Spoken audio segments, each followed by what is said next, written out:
Hello అండి. ఈ వీడియోలో క్వీన్ ఆఫ్ టీయర్స్ ఎపిసోడ్ 6 చూడబోతున్నాం. లాస్ట్ ఎపిసోడ్ ఎండింగ్లో హీరోయిన్ ఒక్కటే ట్రీట్మెంట్ కోసమని జర్మనీ వెళ్తుంది. సో హీరో కూడా జర్మనీ రీచ్ అయ్యి హీరోయిన్ ఉన్న మ్యూజియం సెర్చ్ చేసుకుంటూ వెళ్ళి ఆమెను మీట్ అవుతాడనమాట. ఈ ఎపిసోడ్ స్టార్టింగ్లో last time hero memory card తీసుకెళ్లి సర్వీస్ సెంటర్కి ఇచ్చి రీస్టోర్ చేయమని అడుగుంటాడు.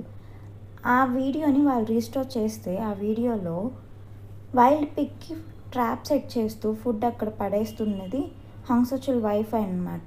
అది ఆ వీడియోలో క్యాప్చర్ అయ్యి ఉంటుంది.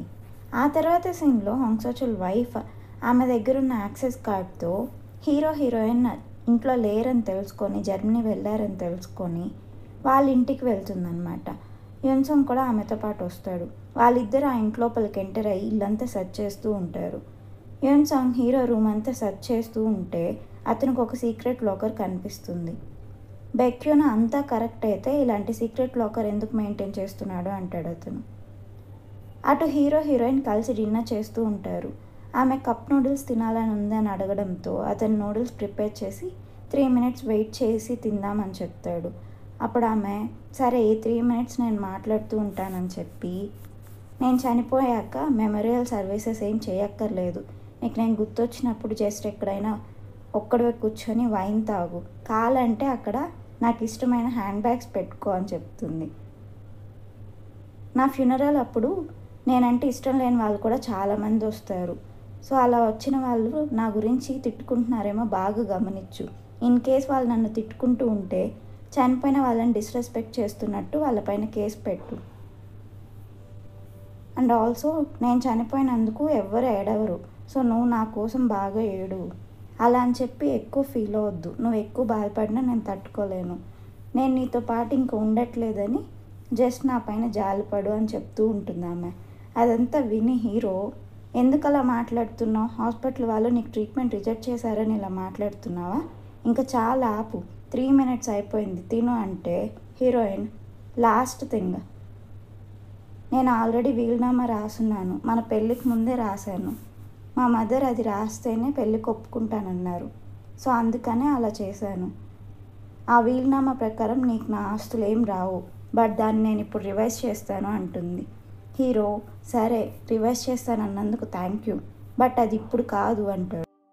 అప్పుడు హీరోయిన్ మరి ఇంకెప్పుడు అని అడిగితే హీరో నువ్వు ఫుల్గా రికవర్ అయ్యి మన ఇద్దరం కలిసి మన లైఫ్ స్పెండ్ చేశాక అప్పుడు రివైజ్ చేయి, సరే ఇంకా డిస్కషన్ చాలు తిందామంటాడు. అటు యున్సాంగ్కి హీరో రూమ్లో సెర్చ్ చేస్తూ ఉంటే ఆ సీసీటీవీ ఫుటేజ్ రికవర్ చేస్తున్న స్టోర్ వల్ల బిజినెస్ కార్డ్ దొరుకుతుందన్నమాట. ఆ కార్డ్ని ఫోటో తీసుకుంటాడు అతను. అంతలో హంగ్సోచుల్ వైఫ్ అక్కడున్న హీరోయిన్ డిజైనర్ డ్రెస్ వేసుకొని ఈ డ్రెస్ ఎలా ఉంది నాకు, ఈ డ్రెస్ కోసం నేను ఎంత ట్రై చేశాను, బట్ హెయిన్ వార్డ్రోబ్లో ఒక మూల పడిపోయింది, మనం కూడా చిన్నప్పటి నుంచి వీళ్ళు ఎలా రిచ్ అయ్యి ఉంటే మన సిచ్యువేషన్ ఎలా ఉండేది అంటుంది ఆమె యున్సాంగ్తో. ఆ తర్వాత అయినా హంగ్సోచుల్ అంత స్టూపిడ్ ఫెలోని నేను లైఫ్లో ఎప్పుడు చూడలేదు అంటే యున్సాంగ్ అందుకే కదా అతన్ని ఫూల్ చేసి నువ్వు పెళ్లి చేసుకోగలిగావు అంటాడు. అప్పుడు ఆమె నీకు తెలుసా మేమిద్దరం ఫస్ట్ మీట్ అయినప్పుడు అతను నాతో ఏమన్నాడో, నా లైఫ్లో నాకన్నా పెద్దవాళ్ళని ఎప్పటికీ లవ్ చేయకూడదని ఫిక్స్ అయ్యాను, మా సిస్టర్ వల్ల నాకు చిన్నప్పటి నుంచి యాంగ్జైటీ ఎక్కువైపోయింది, సో నాకన్నా 1 year పెద్దవాళ్ళని చూసినా నాకు కోపం వస్తుందని చెప్పాడు. బట్ ఇప్పుడు అతని వైఫ్ 5 years అతనికన్నా పెద్దదని తెలిస్తే ఏమైపోతాడో అంటూ నవ్వుతుంది ఆమె. ఆ నెక్స్ట్ సీన్లో హీరోయిన్ నేను నిద్రపోవడానికి వెళ్తున్నాను, నేను ఆ రూమ్లో పనుకుంటాను, నువ్వు మాత్రం నీకు నచ్చిన ప్లేస్లో పనుకో, నీ హార్ట్ ఏం చెప్తే అది ఫాలో అవ్వు అంటుంది. అప్పుడు హీరో వెంటనే ఆమెను ఫాలో అయ్యి ఈ రోజుటి నుండి నేను కూడా నీ రూమ్లో పనుకోవచ్చా అని అడుగుతాడు. అప్పుడు ఆమె ఈ రోజుటి నుండా ఇది ఒక్క రోజేనా అని అడిగితే హీరో ఈ రోజుటి నుండి లైఫ్ లాంగ్ అని చెప్తాడు. ఆమె సరే అంటుంది. ఆ తర్వాత వాళ్ళిద్దరు బెడ్ పైన కూర్చొని మాట్లాడుకుంటూ ఉంటారు. అప్పుడు హీరోయిన్ నువ్వు లాస్ట్ టైం నాతో పాటు పార్టీకి వచ్చినప్పుడు నా ఫ్రెండ్ని మీట్ అయ్యావు కదా, ఆమెకి రీసెంట్గా యాక్సిడెంట్ అయితే వాళ్ళ హస్బెండ్ ఆమె గురించి వర్రీ అవ్వకుండా లాయర్ని తీసుకొచ్చి డాక్యుమెంట్స్ అన్నీ సైన్ చేపియాలని ట్రై చేశాడంట. అలా ఉంటారు కొంతమంది. అయినా ఎవరైనా చనిపోబోతున్నారంటే అందరి కాన్సన్ట్రేషన్ వాళ్ళపైన కాకుండా వాళ్ళకున్న స్టాక్స్, ఇన్వెస్ట్మెంట్స్, ఆస్తులు వాటిపైనే ఉంటుంది. బట్ నా హస్బెండ్ అలాంటి వాడు కాదు, నేను చనిపోబోతున్నానంటే ఫస్ట్ నువ్వేం చెప్పావో తెలుసా, ఐ లవ్ యూ చెప్పాం. ఆ ఒక్క మాట నన్ను ఎంత కంఫర్ట్ చేసిందో తెలుసా? అలాంటి పర్సన్వి నువ్వెప్పుడు నా ఆస్తులు, నా మనీ గురించి ఆలోచించలేదు. ఇలాంటి పర్సన్ వరల్డ్లో చాలా రేర్గా ఉంటారు అని ఆమె చెప్తూ ఉంటే హీరో అలాంటిదేం కాదు అంటూ ఉంటాడు. ఆ తర్వాత వాళ్ళిద్దరు పనుకుంటారు. హీరోయిన్ నిద్రపోయాక హీరో ఆమెను చూస్తూ ఆమె హ్యాండ్ పట్టుకుంటాడు. ఆ నెక్స్ట్ మార్నింగ్ హీరో ఒక్కడే ఆ పక్కనే ఉన్న చర్చ్కి వెళ్ళి హీరోయిన్ కోసమని ప్రే చేస్తూ ఉంటాడు. ఆ తర్వాత అతను రిటర్న్ హోటల్కి వస్తే హీరోయిన్ హీరోతో హాస్పిటల్ వాళ్ళు నాకు రిప్లై ఇచ్చారు, నాకు ట్రీట్మెంట్ చేస్తారంట అని హ్యాపీగా చెప్తుంది. యాక్చువల్లీ హీరో ఆ హాస్పిటల్ డాక్టర్ని మీట్ అవుతాడనమాట. అతన్ని మీట్ అయ్యి, హే ఇన్కి మీరే కదా ఫస్ట్ లెటర్ పంపించారు, 51% ఛాన్సెస్ ఉన్నాయి ట్రీట్మెంట్ చేస్తామని.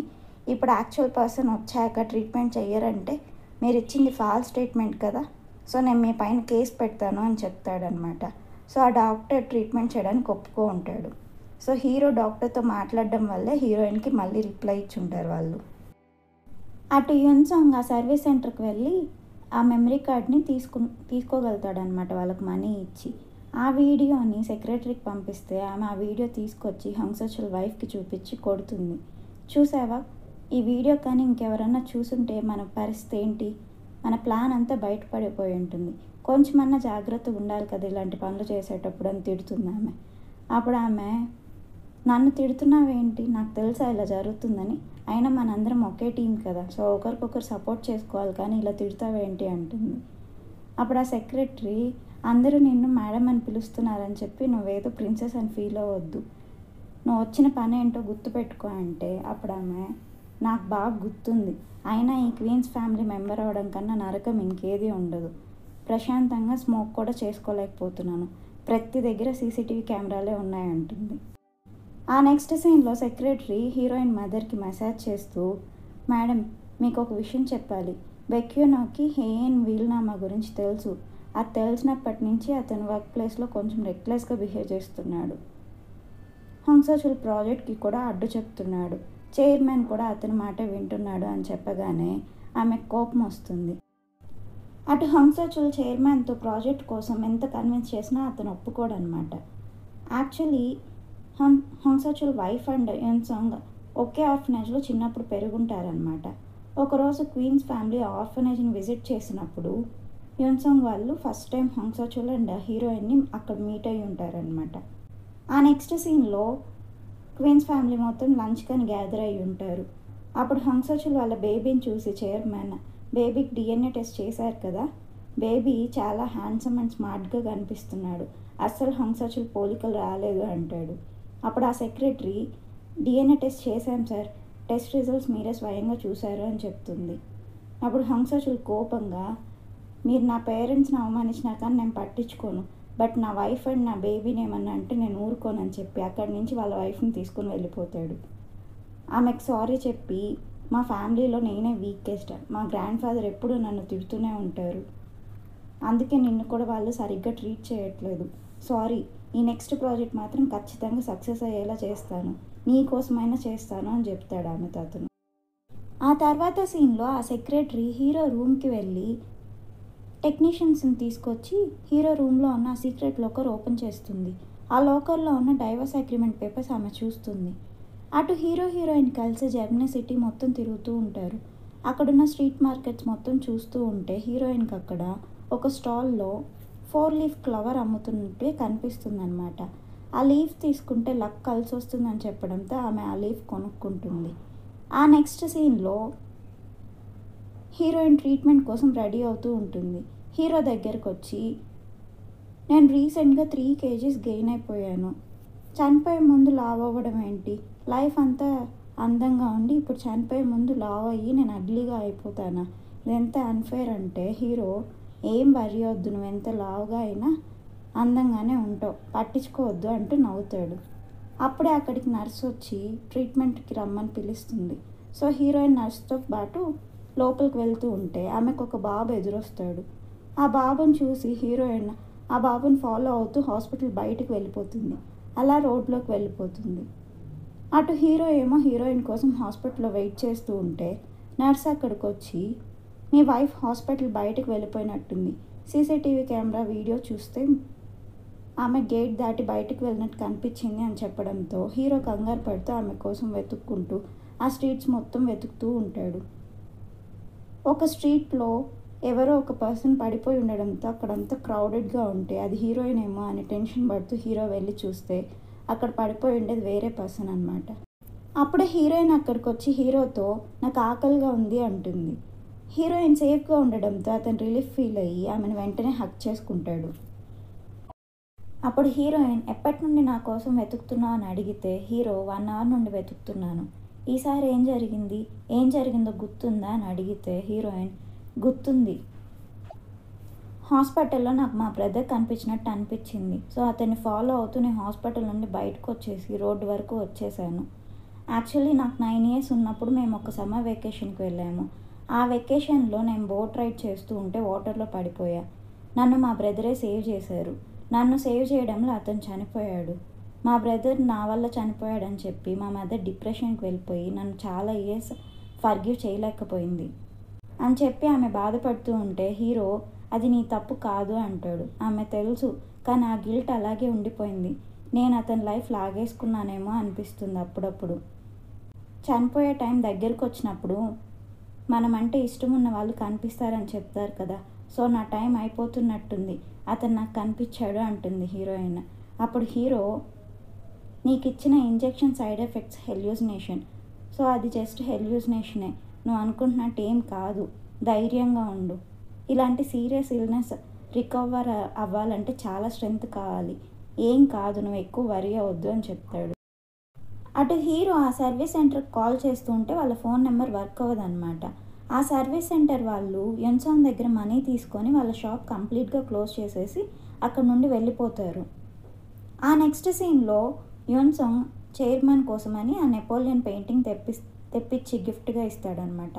చైర్మన్ ఆ పెయింటింగ్ని అతని రూమ్లో ప్లేస్ చేసి యున్సాంగ్కి థ్యాంక్ యూ చెప్తాడు.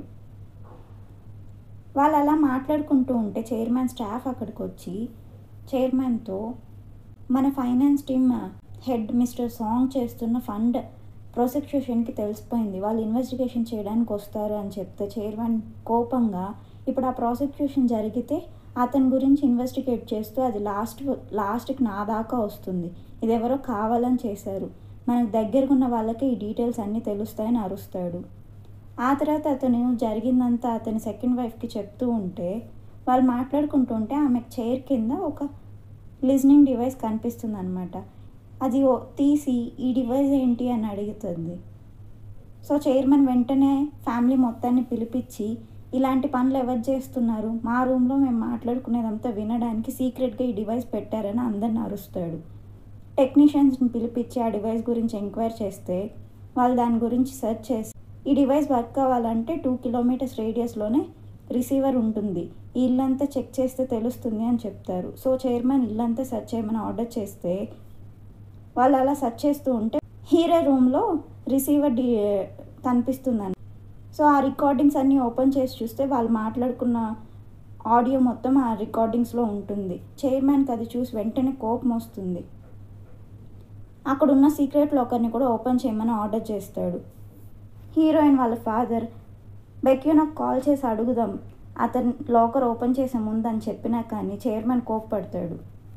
జరుగుతుందంతా యున్సాంగ్ అతను గిఫ్ట్ చేసిన పెయింటింగ్లోని సీక్రెట్ కెమెరా నుండి చూస్తూ ఉంటాడు. ఆ తర్వాత హీరోయిన్ మదర్ హీరోయిన్కి కాల్ చేసి మీ ఇద్దరు ఎక్కడున్నారు, మీకు ఫోన్ చేస్తే ఎందుకు లిఫ్ట్ చేయట్లేదు, నిన్న నైట్ చైర్మన్ రూమ్లో సీక్రెట్ లిజనింగ్ డివైస్ ఉన్నింది, అది సెర్చ్ చేస్తే రిసీవర్ మీ హస్బెండ్ రూమ్లో ఉన్నింది, ఏం జరుగుతుంది అంటే హీరోయిన్ చాలా డేస్ నుండి హౌస్ ఎంటీగా ఉంది కదా, మేము లేనప్పుడు ఎవరన్నా ఆ డివైస్ పెట్టుంటారు, ఇది కావాలని బెక్యూనని పాయింట్ చేయడానికి ఇలా ఎవరైనా చేసి ఉంటారు, మీ దగ్గర ప్రూఫ్ ఉందా అతనే ఇదంతా చేశాడని, ముందు సీసీటీవీ ఫుటేజ్ చెక్ చేసి ఎవరు చేశారు కనిపెట్టి ఆ తర్వాత బెక్యూనని అనండి అని చెప్పి ఆమె ఫోన్ పెట్టేస్తుంది. ఆ తర్వాత హీరో అతని ఫ్రెండ్కి కాల్ చేసి ఆ సర్వీస్ సెంటర్ ఓపెన్లో ఉందో లేదో చూడమంటాడు. అతను ఆ అడ్రస్కి వెళ్ళి చూసి స్టోర్ కంప్లీట్గా క్లోజ్ చేసేసి వెళ్ళిపోయినట్టున్నారు, ఇక్కడ వర్క్ చేయట్లేదు వాళ్ళు అని చెప్తే హీరో సరే ఆ స్టోర్కి ఆపోజిట్గా నా కార్ పార్కింగ్ చేసింది, కార్ కీ కూడా అక్కడే ఉంది, తీసి డాష్ క్యామ్లోనే SD కార్డ్ నాకు పంపించు అని చెప్తాడు. హీరో రిటర్న్ హోటల్కి వచ్చాక హీరోయిన్ అతనితో నీకు మా మదర్ కానీ మా ఫ్యామిలీ మెంబర్స్ కానీ ఎవరైనా కాల్ చేశారని అడుగుతుంది. అతను లేదంటాడు. సరే ఎవరు కాల్ చేసినా కాల్ లిఫ్ట్ చేయొద్దు అని చెప్తే అప్పుడే హీరోకి హీరోయిన్ మదర్ కాల్ చేస్తూ ఉంటుంది. ఆమె అక్కడికి వచ్చి ఫోన్ లిఫ్ట్ చేయొద్దు, నాకు ట్రీట్మెంట్ తీసుకునేటప్పుడు వీళ్ళ టెన్షన్ పడాలని లేదని చెప్పి హీరో ఫోన్ స్విచ్ ఆఫ్ చేసేస్తుంది. అతను సరే అంటాడు. అటు ఆ ప్రైవేట్ డిటెక్టివ్ ఏజెన్సీ వాళ్ళు హీరోయిన్ ఆంట్ చెప్పినట్టే చైర్మన్ సెకండ్ వైఫ్ గురించి ఇన్వెస్టిగేట్ చేస్తే ఆమెకి వేరే కొడుకున్నాడని తెలుస్తుందన్నమాట. ఆ డీటెయిల్స్ అన్నీ హీరోయిన్ ఆంట్కి చెప్తారు వాళ్ళు. ఆ తర్వాత సీన్లో ఫ్యామిలీ మొత్తం హీరో రూమ్లో గ్యాదర్ అవుతారు.